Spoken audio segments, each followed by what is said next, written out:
نورالامین صاحب او پارن صاحب که ستاسو خوښه وي یو کال اړخته به لاړ شو. جی جی السلام علیکم. وعلیکم السلام. جی زمونږ خوږ ورور څوک دی جی؟ زمونږ خوږ نورالامین دی، سید عادل دی، فیصل پاران دی. ډېره مننه. دا خو راته جي ګلزار بادر صاحب ښکاري ډاکټر ګلزار بادر صاحب هرکلی درته وایو ډاکټر صاحب. دا فیصل پاران صاحب سره خو ستا مخکې ګپ لګولې وه. جی جی نو دا نن دې دواړه دا سره اوسي دي که نه، جی جی دوی دواړه بلکل د معلوماتو خزانې دي. ښه جی بالکل ډېره مننه جی. اساسې کسان چې دی نو دوی نه ډېرو خلکو ته فایده وي سید عادل صاحب. جی بالکل ډېر خلک ترې زده کړه وکړي جی. او تاسو دا منئ اوس لکه زه ناست یم نو زه تاسو ته کال کوم. جی نو ډېر په ګرانه به میلاو شوی نمبر که نه جی؟ ښه جي د بدلې په حواله به دې څه پوښتنه لرئ جي؟ نو زه خو هم که ډېر درته وویلی جی جی خو دې ملګرو ته به دغه ورکوو چې زموږ یو څه ملګری دی زموږ د هغه نه پاتې دي، هغه وایي سید عادل صاحب چې زما نمبر رااخیستی. جی نو په دې نمبر باندې جي ډېره ګڼه یې او بله خبره دا ده چې بعض اوقات مونږ خبرې کوو نو ډېرې قیمتي خبرې دي مونږ وایو چې د خبرو له پکې ډېره موقع ورکړو کالونه خو مونږ په نورو خپرونو کې ومخلو جي نو داسې جی نوم دی او دا زموږ ملګری دی نو هغه وایي چې زما سید عادل صاحب ته زما خوښ دی، نورالامین صاحب او دا ټول هغه یادوي خو هغه ځای دی خو لکه ستاسو پرې نمبر راشي. جی بالکل دغه به هغه ته زمونږ سلام خو دې ورته ورسوي کم از کم او جی زمونږ سلامونه ورته ورسوئ جی. هغه نوم یې څه دی؟ روب جی. ډېره مننه جی، ډېره مننه. ډاکټر ګلزار بادر صاحب ډېرې خوږې خبرې وکړي جي او تاسو ټولو ته سلامونه. وعلیکم السلام. دې دغه کې زمونږ په دې خبرو کې یو دغه پاتې شو او هغه دا چې کومې کیسې به زمونږ د نیاګانو کولې او نیکانو خپلو نوسانو ته لکه ما ته خپل هم زما نیکه به کیسې کولې د مور پلارو زما دغه شان نیاګانو به هم کولې نو هغه د یو پله د ماشومانو هغه وخت کې خو د تفریح نورې ذریعې نه وي یو د تفریح ذریعې وي خو په دغه کیسو کې به عبرت هم بل دا چې دې کې به چې دی نو د ماشوم دغه هیومن انټلیکټ چې څه ته وایي هغه نشونما ذهني نشونما به کېده. دویمه به دا وه چې په هغې کې به کوم پازیټیو کردارونه مثبت لکه شهزاده به نو ماشوم به په خیال کې ځان هغه شهزاده کړو او هغه به د بدۍ د قوتونو سره جنګ کوه نو په دې کې به یو عبرت هم لکه سره د دې چې هغې کې به یو تلسماتي دنیا به هم یو د جادو دنیا به وه خو دې کې به هغې کې به هره کیسه کې به د بدۍ قوتونو ماتې خوړه او د نیکۍ قوتونه به حاوي کېدل څنګه چې د یونان نه دا خبر را روانه نو دلته به چې کوم نیاګانو کیسې کولې نو د هغې دا فایدې هم وي ایجوکیشن پرپز یې هم یو خو دا چې ژبه به یې زده کېده لکه په ژبه باندې د خبرو اترو دغه لکه سوشل ډیولپمنټ به یې کېده سوشل ډیولپمنټ سره به یې چې دی نو منټل ډیولپمنټ یعنې ذهني نشونما کېده لکه ګلزار بادر صاحب دی په ژبه کې ځکه چې دی خو دغه پی ایچ ډي دی د ایجوکیشن پی ایچ ډي دی که نه نو دا دې کې به چې دی هم به سوشل ډیولپمنټ کېده هم منټل ډیولپمنټ به کېده هم به ژبه پالش کېده زده کېده به او ښایسته کېده به بڼېده به چې ابایګانو به بل دا وه چې کوم دا ابایګانې به د زوړ او د نوي کلتور په منځ کې یا د رواجونو دستورونو په منځ کې یو برج وي پل به وي نو د دوی په ذریعه به د نوي کول ته هغه زړې خبرې هم را رسېدې کوم د ژوند جواک نو دا ټیک ته چې دغه کې به بعضې به منفي اړخونه هم خو د دې مثبت اړخونه ډېر وو د دغه کیسو جی نو نورالامین صاحب دا کیسې چې کومې دي د ابایګانو نیاګانو چې به کولې نو اکثر به یې د شپې کولې دي د دې دپاره بل وخت نو زما خیال نه چې د شپې دا دستور او دا رواج ډېر زوړ را روان دی او دا دی چې که نه چې د ورځې خو د کار رس خو د کار دپاره ده که نه او د شپه چې کومه ده نو دا د ارام او سکون ده نو دې کیسو سره به خوب هم ورته بندله چې کیسه او دا چې کیسه به وشوه که نه نو دا د پښتنو ژوند خو بیا خصوصا ډېر ګران ژوند و لکه دی خو به ټوله ورځ ژوند سره په پرزولو که نه په رټ کې او په غر کې او په پټي کې او چرته به چوک او خشاک پې راړل او کار به یې کوه که یوې به ټول کارونه په لاس وو که نه مشیني زراعت خو نه و که نه نو زما خیال دی چې دا به دی به روحاني طور سره دې سره دمام شه او دی کې بدله خوب ورغه او د باغه لک سات لزان خاري روخان خار ته بلړ او یا به کوی کاپ تلاړ او یا به په تصور کې تورابان سره په جنگ شو په دې کې په دې په تصور میزان بچا کو چې سر می پورته دغه خبره وا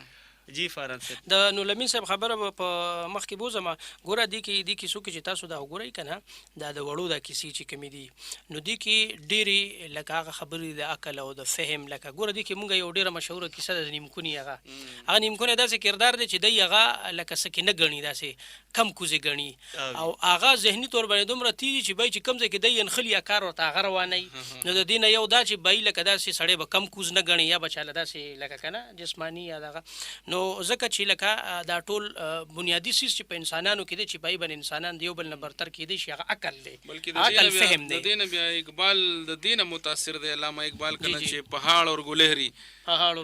چې هغه وته وایي چې ګلهری ته وایي ته یې شی دور غوندي شی وایي زه خو غرم انو هغه ورته وایي چې خچ ته غرن وایي دا دغه ځای دا چاکوړ مات کا دا مات کوي انو هغه ورته وایي نو بیا اقبال دا وایي چې نہیں ہے کوئی چیز نکمی زمانے میں کنه نو دا دغه خبره بیا په جدید انداز کې هغه راغسته بالکل جی یو کال وخلو پاران زه دا خبره زوم کدا وکم او دا دای چې کوم خبره وکا دا خو نو لمین صاحب سره لونګ فیلو نه د ترجمه کړی دی کنه اقبال صاحب خو بنیادی خبره دغه ده چې کوئی چیز کمی نه هیڅ چیز په دنیا کې نه کم نشته خبل ما یو داسې غوښتو تاسو دا کال ولې مختصر خبره زکوم هغه بل ما دا پکې خبره غوښته چې دا مونږ خو لکه پښتانه ډیر شاته یو هر لحاظ سره چې کم قومونه مخکې تللی دي لکه دی وخت کې په دنیا کې چې کم دي د ساينس ټیکنالوژي حواله سره د ټول نه مخکې کوم چې کم دی هغه امریکن دي د امریکای په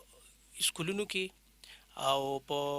دغه کې په کالجونو کې او تر دې یونیورسيټانو پورې میډیکل کالجونو کې چې کوم دی هغه افسانه او کیسه یې لازمي کړی ده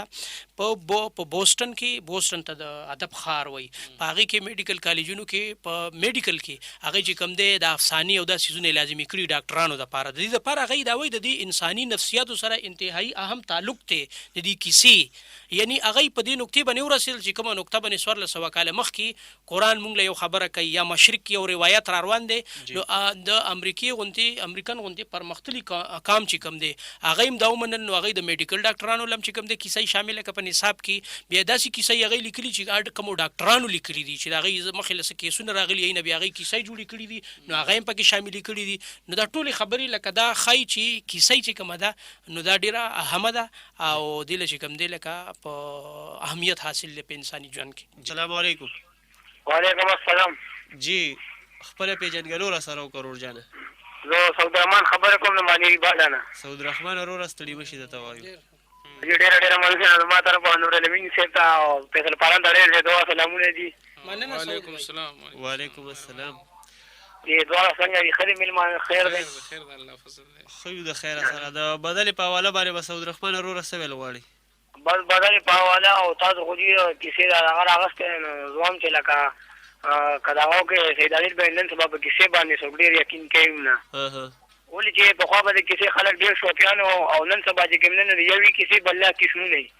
ولې هغه یو کیسه یو شان کې بل بیا بل شان کې بل لکه اوس لیلا مجنون کیسه ده نو هغه څو کوی چې لکه د اسمان ته ختلی وو او څو کوی چې د غرق شوی څو کوی چې د مړ شوی نو لکه زه د نور لمین سیب دین دین هم دا پختره لم چې لکه آیا موږ ته باندې مشران لکه مخکې موږ ته هم لکه بابا به کیسې کولې مرجانې براته کولې یو کیسه به کې راته یاد شته ها جی یو کیسه به کې راته یاد شته کیسې خو یادې د غاډې ډېرې دي کیسې دي هغه کې لیلا مجنون دا کیسې او فرهاد شیرین نه دې کې هم لکه ګډون دې څوک یو شان وي څوک بل شان وي څوک چې دا بل شان ځم چې لکه آیا دا کیسې کتابونو کې لیکل شوی وي کنه دا د هغه سینه په سینه راغلی وي او کنه دا څه دا لکه چې دا کیسو کې ګډواله هم راغلی لکه څوک یو شان وي څوک بل شان وي جی دا موږ په دې پته نه پوهیږو چې کیسې کتابونو کې لیکل شوی وي هغه سینه په سینه راغلی وي صحیح ده سعود رحمان ورور تعالی موږ تاسو د پوښتنې جواب درکو ښه صحیح ده جی ډېر مننه جهان مننه سعود رحمان ورور د مانیرانو فیصل فراد صاحب ډېر خپل پوښتنه وکړه وای چې دا کیسې او کبي لیکل شوی دي نو دا دروغ دي که رښتیا دي او دا موږ ته سینه په سینه میلاو شوي دي نور لمین صاحب اوس یو خبره کوي د پښتنو په کوڅه کوڅه کې کیسې پرتی دي بلکې د دنیا په کوڅه کوڅه کې ګډ ګډ کې کیسې پرتی دي خو بس سبا کې راوچتي شي دا یوسف خان شیربانو نه و دا بلا یوسف خان شیربانو دی لیلا مجنون دی او که څو پورې د حقیقت خبرې نو لیلا مجنون د مروان بن الحکم په دور کې تیر شوی دی او دغه چې کوم دی د شیرین فرهاد چې کوم دی اند دې دومره دا چې دا شیرین چې کوم ونه دا د فرهاد دغه د خسرو چې کوم دی دا هغه وینځوا ټیک ته کنه او نو دا د دې نه علاوه موږ اوس خبره وکړه چې دا دغه د شیرینو خبره موږ وکړه چې دا یلته قبرونه یا یوسف خان دلته دي نو دا هم نه دي چې دا خبرې چې کوم دي دا د دې څه بنیاد ني خدا دا چې دا د یو شاعر لاس تور شي نو هغه په دې کې رنګ ورغونو کې بل د زنه دا تاسو کومه زه د نه بل مرګري نه دا تاسو کومه چې کیسې ولې وسوک نو وروره ته ټول رس ګوره فلم ګوره دا فلم کیسه نه ده ته ډرامې لنه دا ډرامه کیسه نه ده ته ډایجست ګوره دا کیسه نه ده دا کیسې دي کنه دا اخبارو کیسه بل یو خبره دې سره دا کوم کنه چې دا کومې کیسې دي دا د زموږ فوک داستانونه جی او یا زموږ اوس چې کوم افسانه لیکل شي فوک داستانونه خو چې دي نو سینه په سینه هم راغلي دي او څه لیکلي هم دي الف لیلوي داستانونه زیات تر لیکلي دي په فوک داستانونو کې څه لیکلي شته او څه سینه په سینه راغلي دي خو زیات تر لیکلي دي او د هغې باقاعده د هغې د علاقو خبره هم شته چې دکه مثلا د خان درخانه نو بره بازداري او کوزې بازداري چې کوم زمونږ رومانوي داستانونه دي نو د هغې خو موږ ته کلې کلوغی کلویغي چاپیرچل هر څه معلوم دی خو پوره اتنټک سورسز دی د هغې خو که فرض که داسې یو کیسه وي مثلا افسانه چې یو خیالي داستان وي فرض کا نو هم زه د بعضې خلک داسې شته چې هغوی وایي چې افسانې دروغ وي کیسې دروغ وي زه هغوی ته دا ویل غواړم چې په افسانه کې د تاریخونو نه د نومونو نه علاوه نور ټول رښتیايي او په تاریخ کې چې کوم دی د تاریخونو نه علاوه اکثر دروغ وي ډېر ښه په افسانه کې چې کوم دی ځکه چې افسانه چې کومه ده کیسه چې کومه ده دا یو تخلیق کار د خپل چاپیرچل نه راغستی یو واقعي نه متاثر شوی یو ویب نارمل کردار ورته ښکاره شوي هغه یې کیسه کړي او وایي چې داسې دي ني نو ځکه هغه افسانه لیکلي